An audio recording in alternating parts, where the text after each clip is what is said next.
Bueno, buenas noches, compañeros y compañeras. Para FUCBAM es importante empezar este ciclo de formación. Contamos con la presencia de Valeria España, nuestra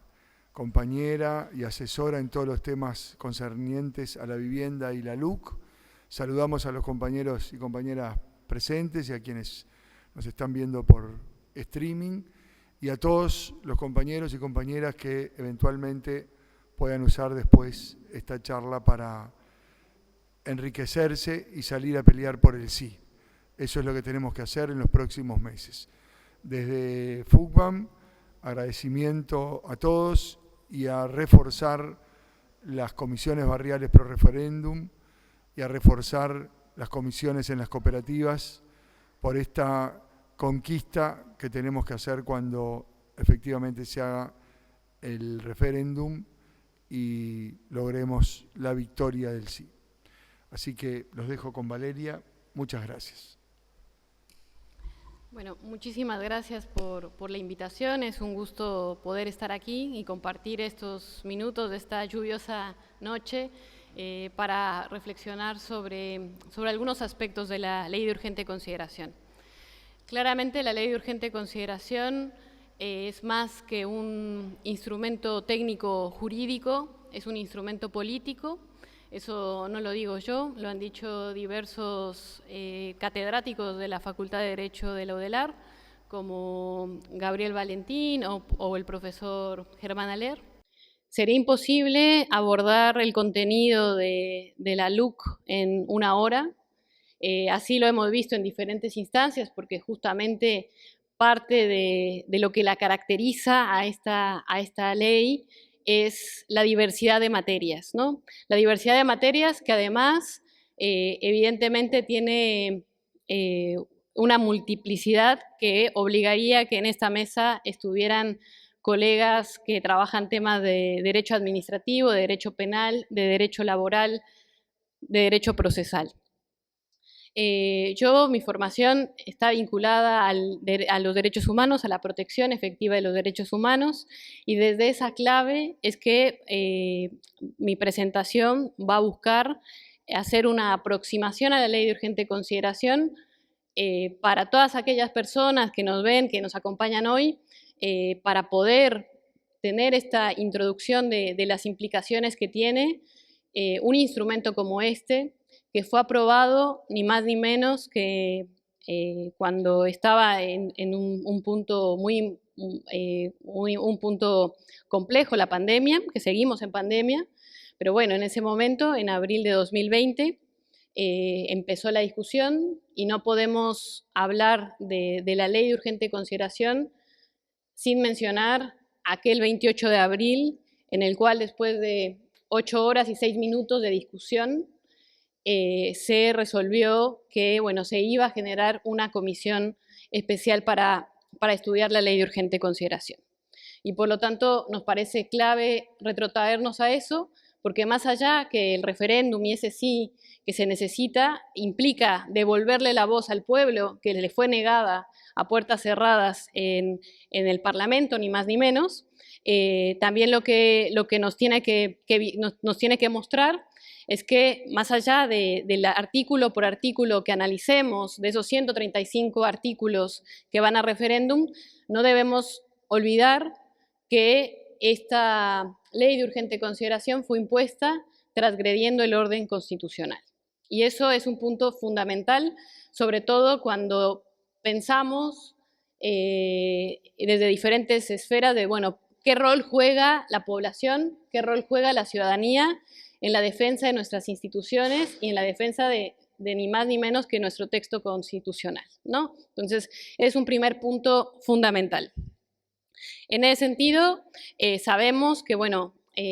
la Ley de Urgente Consideración fue presentada invocando el artículo 168 de la Constitución, que se plantea justamente que no puede presentarse un proyecto de ley con declaratoria de urgencia simultáneamente.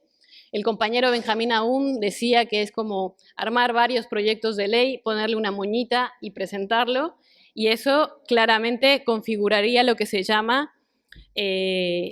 bueno, yo aquí pongo hecha la ley, hecha la trampa, pero también una prevaricación, ¿no? Observar las palabras materiales de la ley maleando el fin de ella es una prevaricación de la misma. Eso dice el Tratado de la Justicia y el Derecho de hace muchos años atrás, ¿no? En ese sentido, lo que podemos ver es que la ley de urgente consideración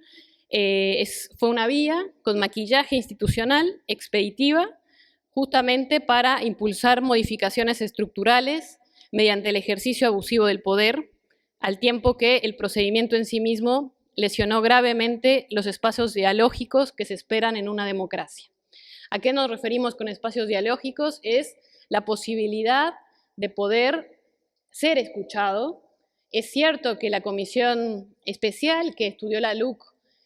recibía delegaciones, incluso yo tuve la oportunidad de acompañar a la delegación del colectivo Ni Todo Está Perdido. Fugan también fue a esos 15 minutos que fueron más bien performáticos, porque si analizáramos lo que se planteó, lo que plantearon todas las delegaciones que asistieron ahí, la inmensa mayoría plantearon justamente su rechazo unánime por razones conceptuales, por razones de forma y por razones de contenido, ¿no? Entonces, la ley de urgente consideración, en ese sentido,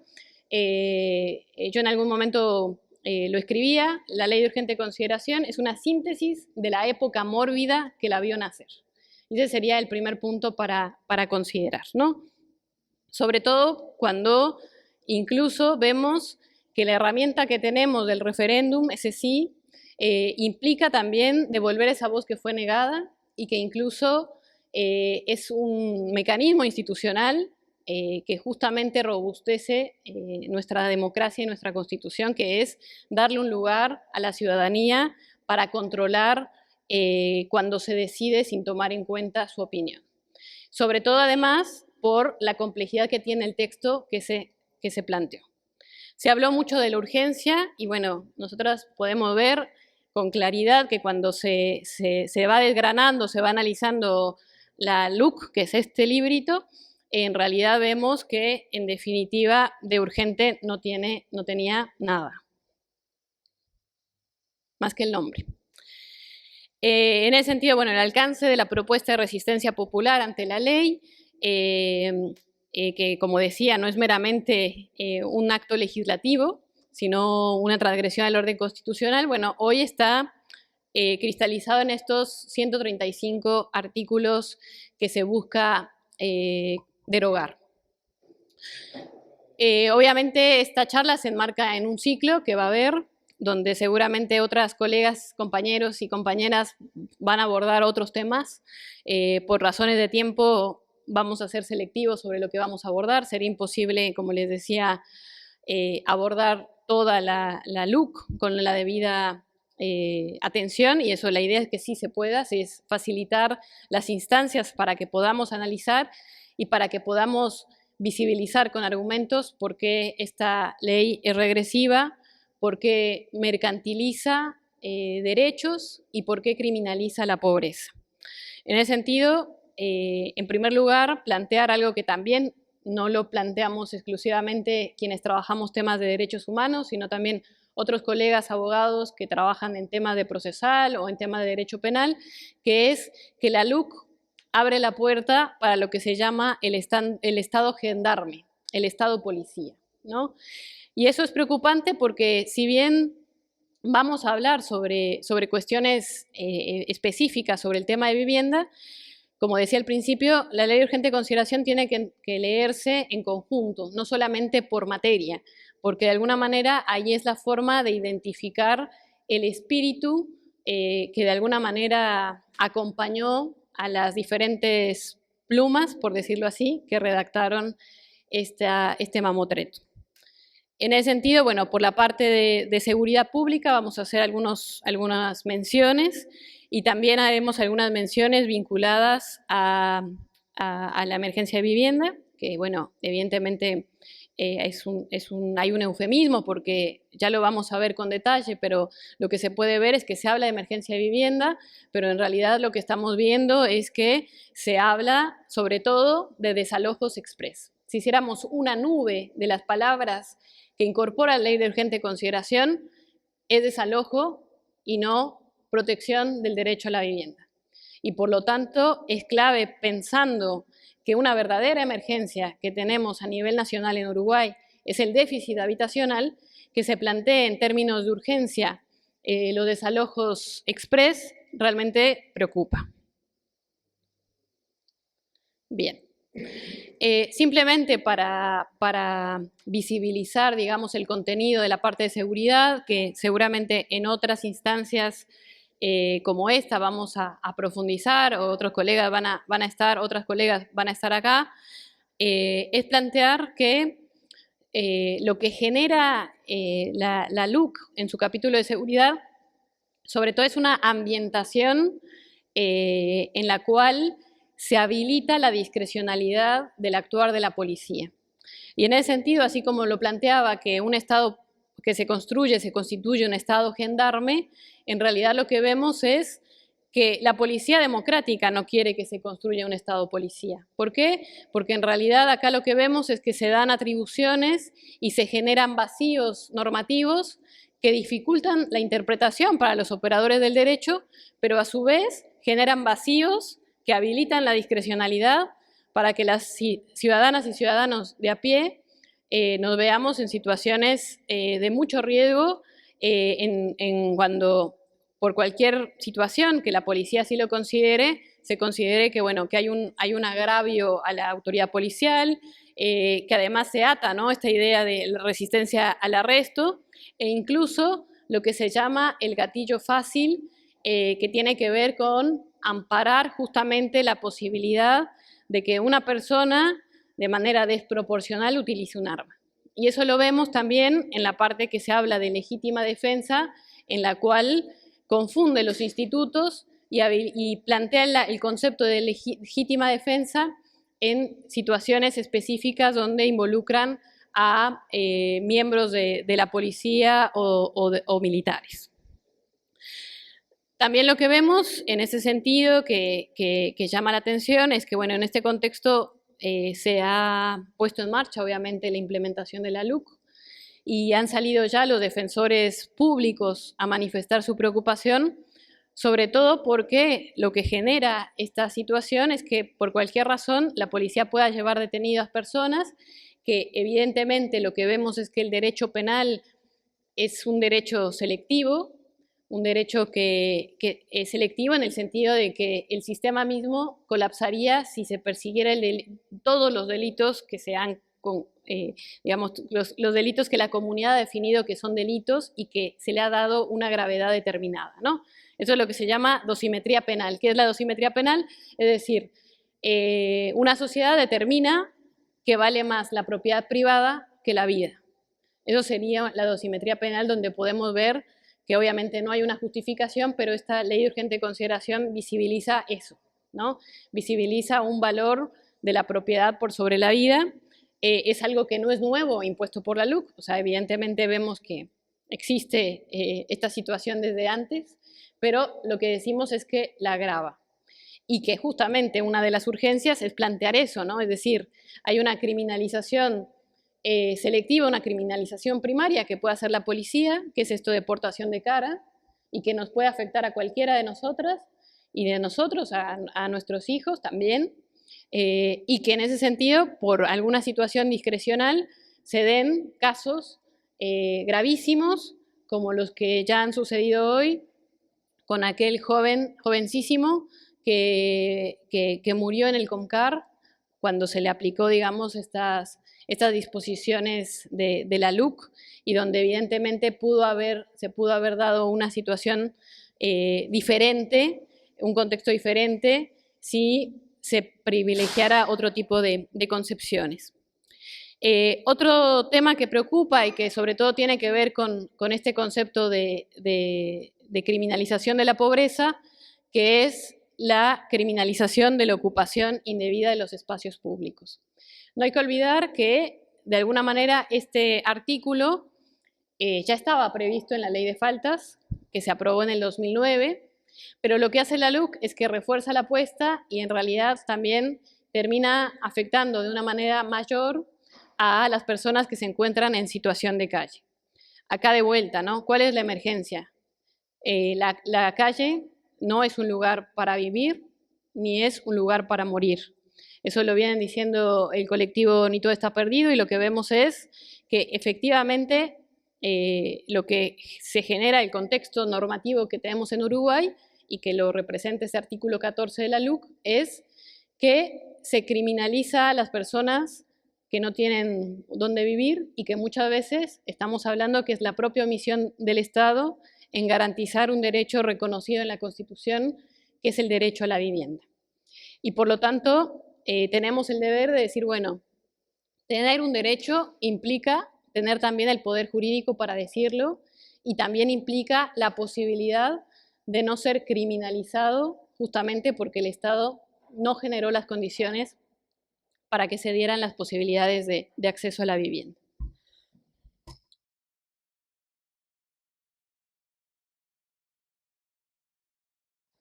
Acá los compas me conocen que hablo con la garganta y me atoro de vez en cuando. Bien. Otras normas que no ahondaré en esta ocasión, pero que también es importante mencionar, sobre todo porque lo que vemos es que hay discusiones que ya se saldaron a través de distintos dispositivos, como fue en el caso de la organización y movilización que se dio en torno a la intención de bajar la edad de imputabilidad de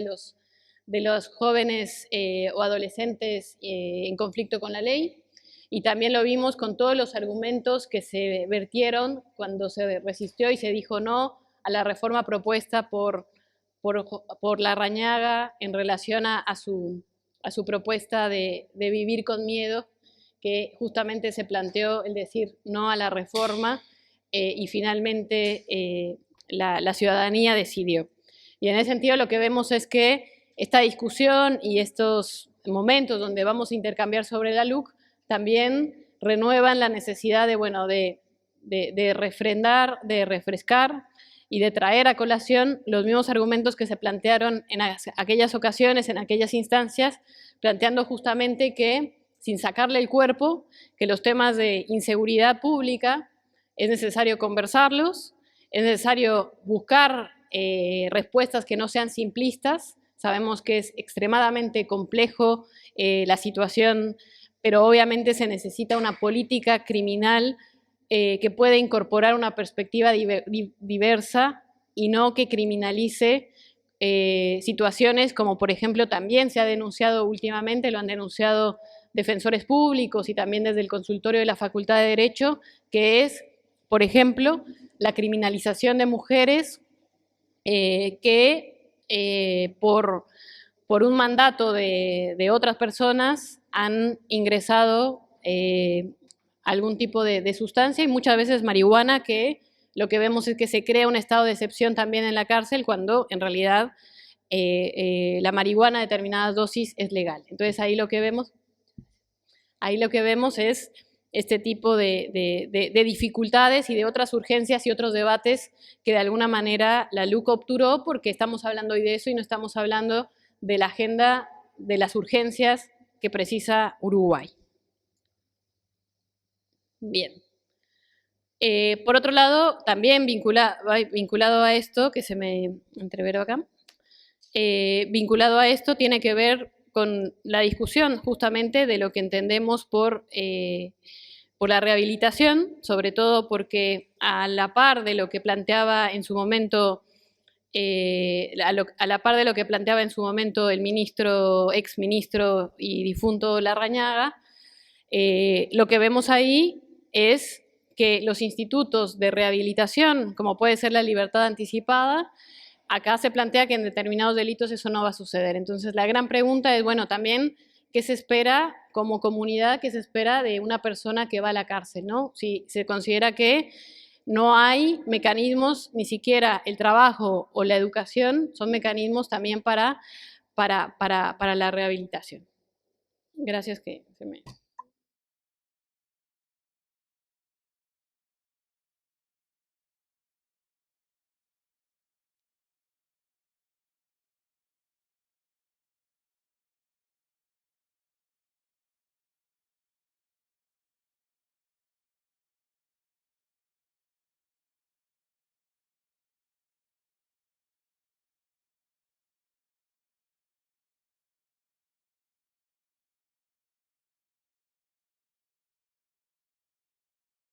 Otros aspectos que también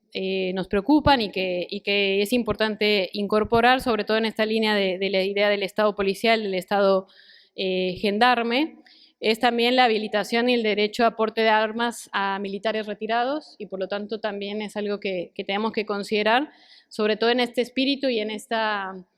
ambientación de la que yo hablaba que genera la LUC. Bien.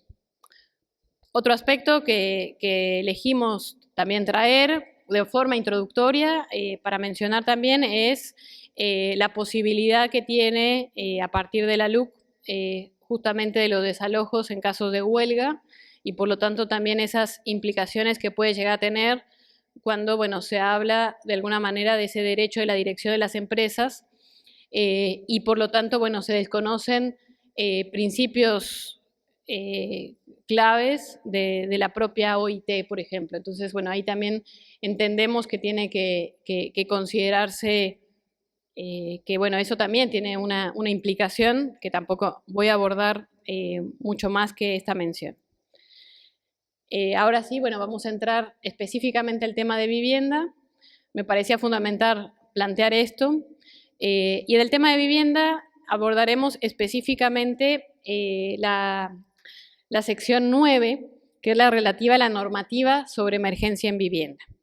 Para ello igualmente traje algunos gráficos simplemente para ver, de acuerdo a los datos que proporciona el INE con la encuesta continua de hogares proporcionaba datos muy claros en relación a la distribución porcentual de los hogares según el régimen de tenencia de la vivienda. Ahora por el tema de la pandemia modificó su metodología y por lo tanto hay algunos datos con los que no estamos a ciegas, digamos, pero bueno, con los datos que tenemos podemos identificar que, por un lado, en la clasificación que hace sobre propietario de vivienda y terreno, también necesitaríamos tener una desagregación mayor para entender cuáles de esos que considera propietario, por ejemplo, son cooperativistas, ¿no? Ese dato, por lo menos yo no lo tengo y creo que sería fundamental desagregar esta gran torta donde el rojo significa los propietarios de vivienda y terreno, bueno, saber de esa torta, bueno, cuántas personas en realidad son cooperativistas porque están incluidas. Por otro lado, bueno, ahí lo que vemos en el azul, que es el inquilino, ahí lo que vemos es que hay una variación en los porcentajes de acuerdo, obviamente, en el caso de Montevideo y del interior, y también ocupantes en relación de dependencia, ocupantes con permiso, ocupantes sin permiso, y propietario solo de vivienda, que esto lo agrega esta gráfica.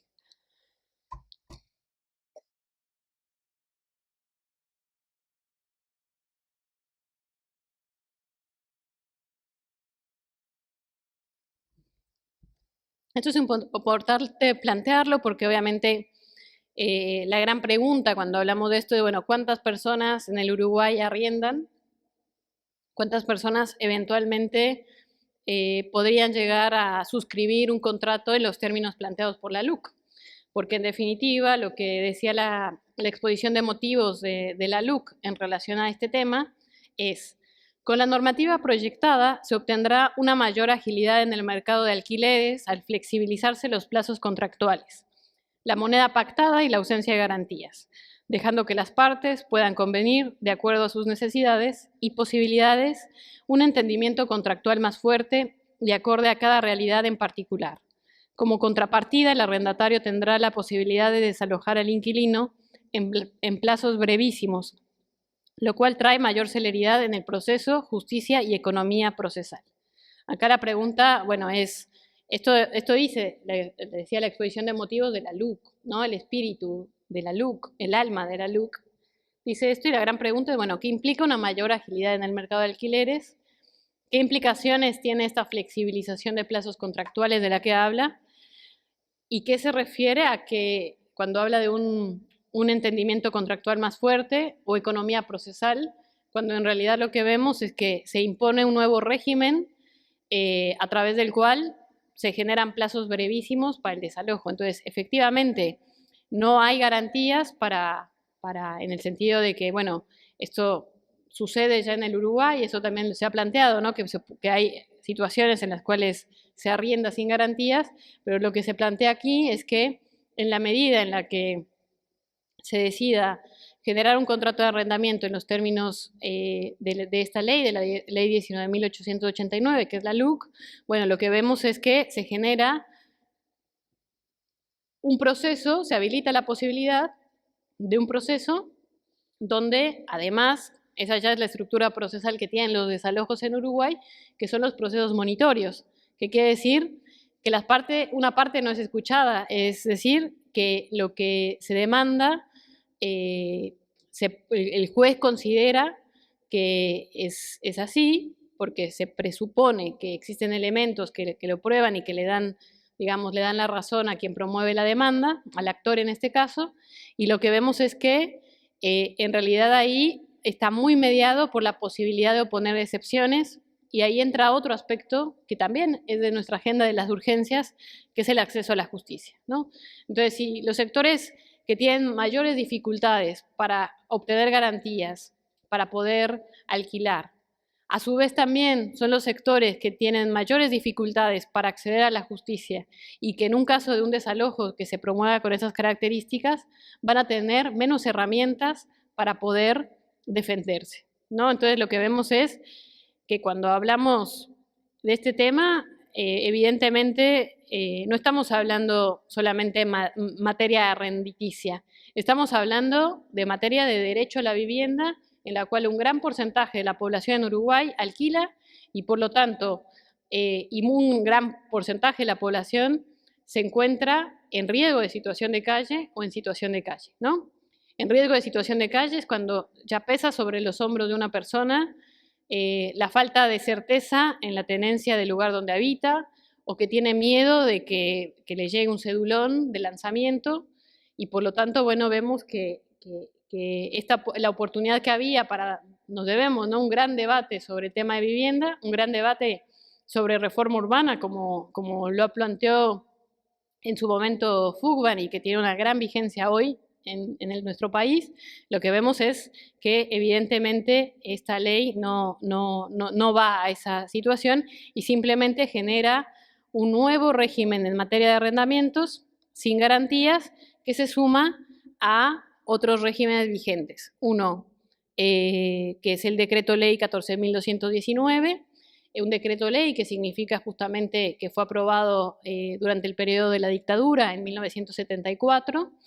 y lo que vemos es que, bueno, en algún momento se pensaba que esta normativa no generaba garantías, que justamente es una ley donde no se regula, no se topea el mercado de alquileres, por esta idea de que el mercado lo va a controlar todo,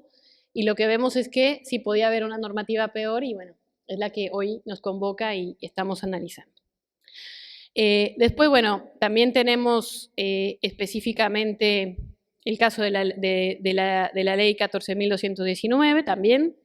y que la variación existe en relación al momento de la construcción, el permiso de construcción de esos inmuebles, y ahí va a variar, dependiendo de ese inmueble, el régimen de arrendamiento que corresponda. Entonces, lo primero que hay que plantear para evitar falsas discusiones, que no se está diciendo que se modifican todos los regímenes arrendaticios, sino lo que estamos hablando es que se genera un nuevo régimen y que nos preguntamos, bueno, por un lado, si se va a poner operativo, si efectivamente tanto las personas que buscan alquilar como aquellos pequeños propietarios van a querer apostar, digamos, a esta nueva posibilidad, a este nuevo régimen, o termina siendo terminaría siendo una norma en desuso, o si efectivamente instaura una nueva situación donde personas que de alguna manera no entienden las implicaciones o no saben o no son informadas adecuadamente de las implicaciones que tiene firmar un contrato de alquiler bajo la figura de la LUC, bueno, y después van a tener que padecer estos desalojos donde incluso la figura de buen pagador se coloca en una situación de desventaja en relación a la normativa vigente. Bien. Como le decía, tenemos poco tiempo y muchos temas para plantear, pero bueno, vamos a hablar solamente ahora, como les planteaba, algunas cuestiones vinculadas al tema que tiene que preocupar, digamos, como las zonas más rojas que tiene la LUC sobre el tema de vivienda, y es esto que decía, que es la instauración no solamente de un nuevo régimen de arrendamiento, sino, lo podríamos simplificar diciendo, que establece un régimen que se aparta de las mejores propuestas que hay en el mundo en relación de alquileres, o sea, se podría haber disputado otro modelo como los alquileres sociales, que también se han discutido en no solamente la viabilidad o la posibilidad en el caso de Uruguay, sino en otras latitudes, o pensar otros mecanismos donde efectivamente las personas que se encuentran con una situación de dificultad para acceder a la vivienda puedan obtenerla, y sin embargo, como podría ser, por ejemplo, incentivar o generar mecanismos de protección para aquellas personas que opten por el modelo cooperativo, pero lo que vemos es que no. En el caso, por ejemplo, como contrapartida de la flexibilización a favor del arrendatario, de la que se habla en la exposición de motivos,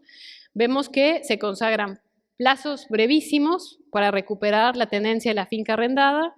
en el caso de buenos pagadores o malos pagadores, y también existe la posibilidad en el caso de que la finca esté ruinosa. En este caso de la finca ruinosa o de inmuebles expropiados, lo que vemos es que tampoco se plantea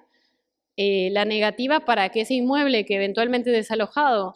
argumentando que es una finca ruinosa, no establece que no se pueda seguir rentando, como si fuera arrendando, como si fuera, podría ser una calecita que, bueno, desalojan y después rentan y esa finca no está en condiciones adecuadas de habitabilidad. Y por otro lado, bueno, también lo que vemos es que aún hoy hay dificultades para que los operadores pongan en práctica lo que es la llamada ley de desalojos colectivos, que busca generar mecanismos para evitar que se den desalojos porque sí, o sea, desalojos donde lo que se busca es que el inmueble esté vacío, en plena ciudad consolidada, donde lo que vemos es que más que una protección del derecho a la propiedad, hay un ejercicio abusivo de un derecho que es la propiedad, y ahí lo que vemos es que cuando se generan desalojos para quedar el inmueble vacío, para generar procesos de especulación, como está pasando en Ciudad Vieja, donde la gentrificación es un dato de la realidad, ahí lo que vemos es que eventualmente tendría que haber un plan de qué se va a hacer, cuál va a ser el destino de ese inmueble. No desalojos porque sí. Bueno, también era otra oportunidad para decir, bueno, si se dan condiciones en las cuales se plantea que la finca está ruinosa, bueno, plantear para qué se da el desalojo y además una prohibición de que se siga arrendando, ¿no? En el caso de vencimiento de plazo, lo que vemos es que aunque la inquilina sea buena pagadora, ya no tendrá un año para dejar el lugar, sino que estamos hablando de 30 días. Y si no lo deja, será lanzada en otros 15. Lo que vemos acá, que es importante plantear, es que cuando se da un proceso de estas características, como les decía, llega la intimación y por lo tanto, bueno, la persona tiene que poder tener la posibilidad de oponer excepciones, de plantear una defensa. Si no lo hace, se da por cierto los hechos y después, bueno, eventualmente se daría el lanzamiento. Eso sucede en todos los procesos monitorios vinculados a esta figura de los desalojos. Pero en este caso lo que vemos es que los plazos son los que están siendo afectados y estos plazos no solamente tienen un impacto, obviamente, en la vida de aquellas personas que eventualmente opten por este régimen, sino que también tiene un impacto en la vida judicial, ¿no? Porque también hay que aclarar que a partir de la feria sanitaria y de la situación de pandemia que vivimos, también la justicia está desbordada y por lo tanto, bueno, también sería interesante extender, digamos, este micrófono y saber qué piensan los operadores judiciales también sobre las posibilidades de respuesta en estos plazos que son brevísimos.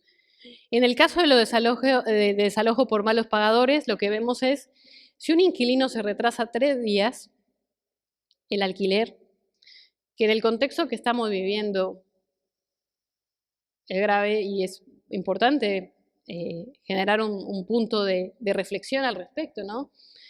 Que por el retraso del pago de 3 días de alquiler, el inquilino se transforma en moroso y puede ser desalojado en 6 días. O sea, estamos hablando de 3 días de retraso y poder ser desalojado en 6 días, en un contexto donde puede haber cualquier complicación, que puede ser de tipo laboral, pero puede ser porque la fuente de ingreso se pierda, porque hay un retraso en el pago. Vemos que incluso personas que trabajan en el Estado están teniendo mermados sus ingresos por la propia disposición de las autoridades. Y bueno, vemos que bueno, si en este caso estuvieran alquilando en un régimen de estas características, se retrasan 3 días porque hubo un retraso en el pago de los salarios, bueno, no solamente puede ser desalojado, sino se transforma en moroso. ¿Y qué implica transformarse en moroso? Es que tiene que pagar en otros 6 días, para poder dejar de serlo, una deuda, la deuda más el recargo del 60%. Entonces lo que vemos aquí es que algunas de las discusiones que se están dando en Argentina, porque hay una ley de alquileres, justamente buscando la regulación, justamente problematizando el tema de la propiedad, diciendo que los compañeros argentinos están diciendo que están disputando estas reglas, están planteando justamente que se está generando una nueva división de clases entre propietarios e inquilinos, por ejemplo, en el caso de Argentina. Y en ese sentido lo que vemos es que en esa distopía que plantean los compañeros del otro lado del río, lo que vemos que en este caso, esta idea de, bueno, de ser deudores permanentes, porque tenés que pagar, muchas veces se dice, bueno, ¿cuánto se va a destinar por el alquiler del total de mis ingresos? Muchas veces se destina más del 50% de los ingresos, lo cual que evidentemente se enmarca en una situación donde no se regula el mercado de alquileres, y no solamente eso, se impulsan bajo la etiqueta de urgente este tipo de regímenes que generan no solamente deudores permanentes, sino con un plus de un recargo del 60%, ¿no? No se debe solamente el alquiler, sino que además ya genera toda una descompensación que nos parece muy preocupante,